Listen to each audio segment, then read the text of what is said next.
Hello folks, welcome to Lester's. President has released a new radio that's been out for a little while called the George FCC. If you're familiar with the Lincoln 2, the buttons and functions are similar to that, but it also resembles a Bearcat 980, but it was not made in the same factory. This one you can actually see the display on, and it has 7 different colors of display. So far, I'm very impressed with the radio's performance. I get a lot of interference where I'm at. As you can see right now, with no signals, no radio signals, I have a 5 on the noise level. And you can hear the static. But they've incorporated a new feature, noise reduction circuit. Hear that background frying noise? You see what happened when I pressed that? I'm holding the camera with my right hand because my left hand still shakes because of the stroke. But it works in receive or transmit, or both. When the light is green, it's working in receive. When it's red, it's working in transmit. When it's yellow or orange, as they call it, it's working in both receive and transmit.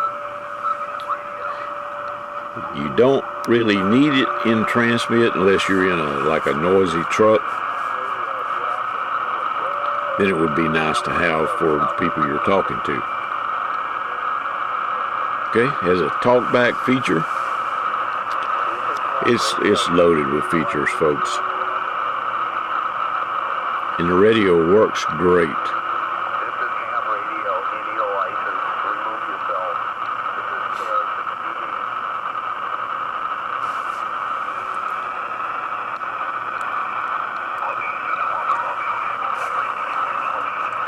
There's this Citizens Band sideband call channel that some idiot either in Arizona or California likes to play music on.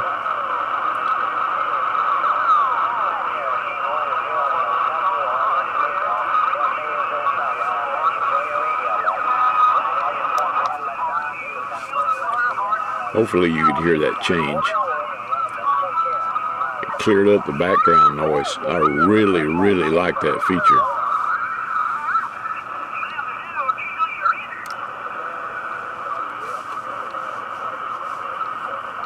This is a really nice radio. I'm going to get inside of it here in just a minute. Hey, 73 is to you, and we'll do it again. 747 California,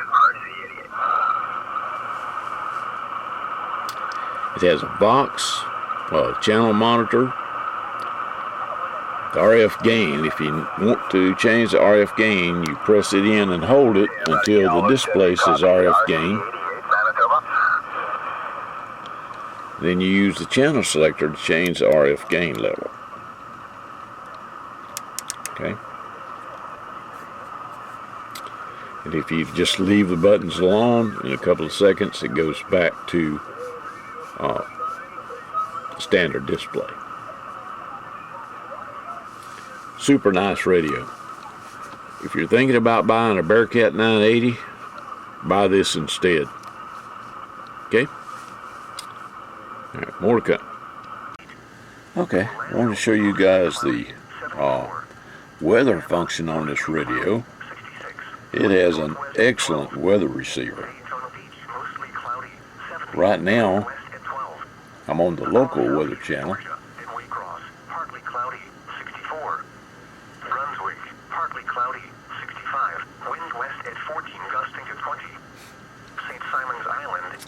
I'm located in Jacksonville, so this is the local Jacksonville weather station.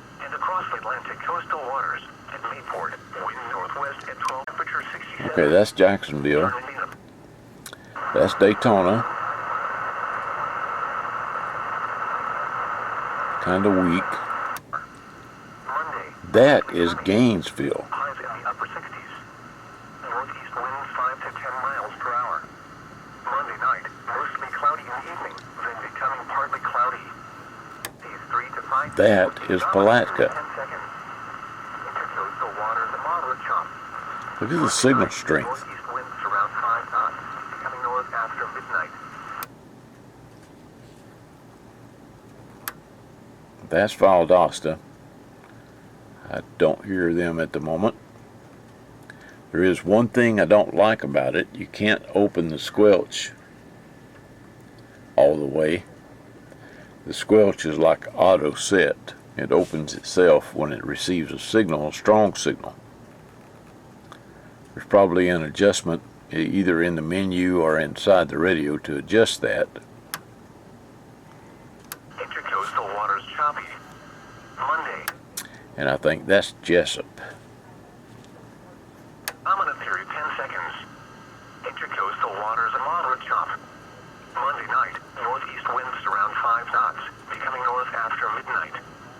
Seas 2 to 3 feet with the dominant period 9 seconds. I am on a outside antenna. I'm on an IMAX 2000. Around 5 knots, becoming southeast in the afternoon. It's about 2 to 3 feet with the dominant period 25, 30 feet in the air. Intercoastal waters light chop. Tuesday night, south winds 5 to 10 knots. Again, that's Daytona. And let's see, where do I have?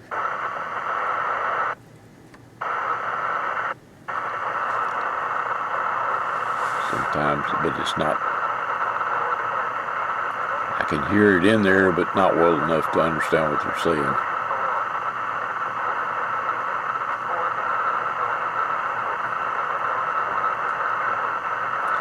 I don't believe that's actually a function of the signal strength. I think that just tells you the squelch is opened. Becoming south in the afternoon. This is what impressed me. 1 foot or less. Listen how clear the Gainesville station is. A chance of showers. A slight chance of thunderstorms in the afternoon. Wednesday night, southeast winds 5 to 10 knots. I'm going to let it play through. I'll probably cut some of the video out. Light chop. But I want to wait till it identifies itself so that you can hear that it's the Gainesville station. Southeast winds 5 to 10 knots, becoming south in the afternoon. Seas 1 foot or less. Bay and inland waters light chop. A slight chance of showers in the morning. Thursday night, northeast winds around 5 knots, becoming east after midnight. Seas 1 foot or less. Bay and inland waters light chop. Friday, southeast winds around 10 knots, becoming south in the afternoon. You're listening to NOAA Weather Radio, the voice of the National Weather Service, station WXG60 in Gainesville, Florida, serving the North Florida Peninsula 24 hours a day, on a frequency of 162.475 megahertz. Broadcasts originate from the National Weather Service office in Jacksonville. The current time is 7:33 p.m. Eastern Daylight Time. Okay, so that's Gainesville. 7 p.m. conditions from around the area. The waters a moderate chop. That is Tonight, Palatka. northwest winds 15 to 20 knots. Seas 3 to 5 feet with a dominant period 9 seconds. Intercoastal waters choppy. Monday, north winds 10 to See, that's 15 why I knots. don't think that meter indicates the signal strength, because the signal's fading in and out, but that meter hasn't Coastal waters changed. a moderate chop. Monday night, northeast winds around 5 knots, becoming north after midnight. Seas 2 to 3 feet with a dominant period 9 seconds. Intercoastal waters smooth. Tuesday, northwest winds around 5 knots, becoming southeast in the afternoon. Seas 2 to 3 feet with a dominant period 15 seconds. Intercoastal waters light chop. Tuesday night, south winds 5 to 10 knots. Seas 2 to 3 feet with a dominant period 10 seconds. You're listening to NOAA Weather Radio, the voice of the National Weather Service, station WNG 522 in Palatka, Florida, serving northeast Florida and adjacent coastal waters 24 hours a day, on a frequency of 162.425 megahertz. Broadcasts originate from the National Weather Service office in Jacksonville. The current time is 7:38 p.m. Eastern Daylight Time. Okay, so now You're on the 7 p.m. that's conditions Gainesville and Palatka. Let's see if I can get Daytona.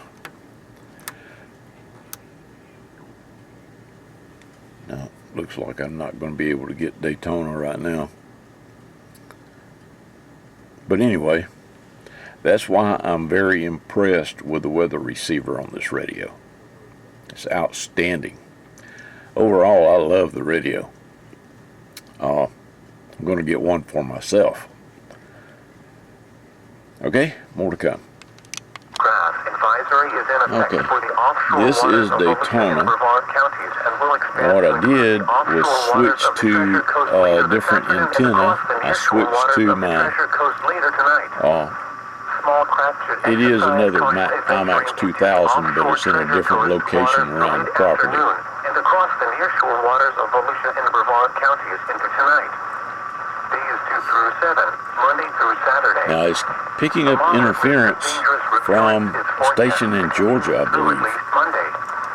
Boating conditions will remain towards hazardous on Monday before gradually improving late Monday night into Tuesday.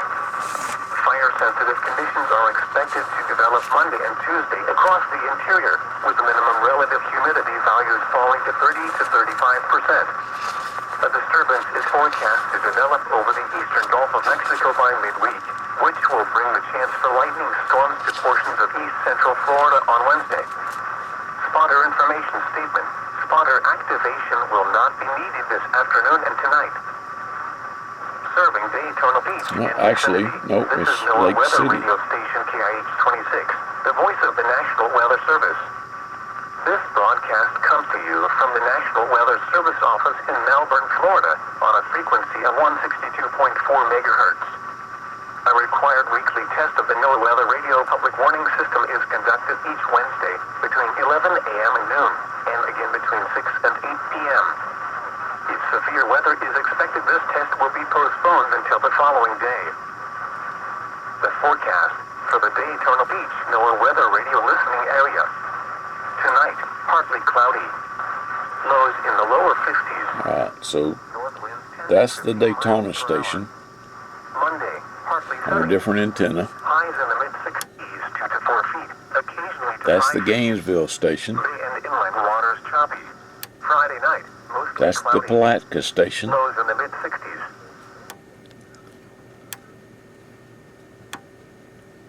5 to 10 miles And of course, per that's hour, the local becoming station. northwest after midnight. Tuesday, sunny. As you can see, Not as cold highs in the lower 70s. the weather receiver on this thing is outstanding. Becoming southeast.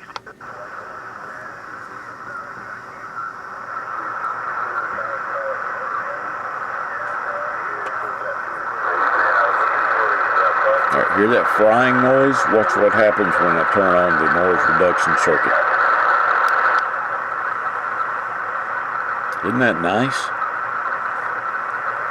These new radios, these new modern radios are coming out with some really neat stuff.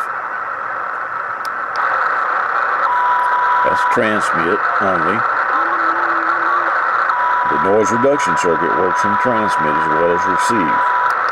That's both receive noise reduction and transmit noise reduction.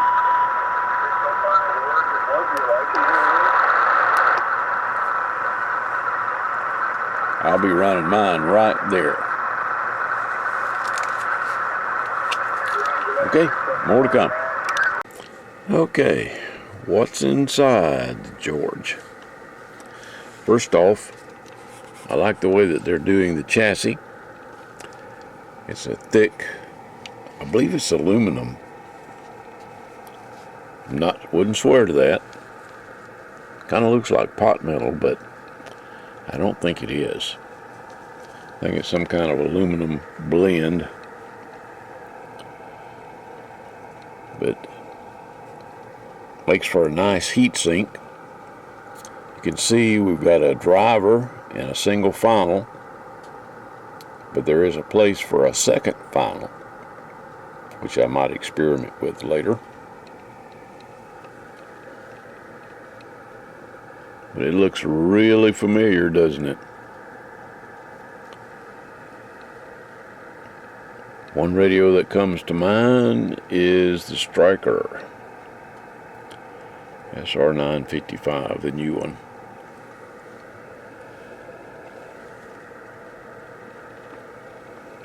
Very similar, very, very similar to that.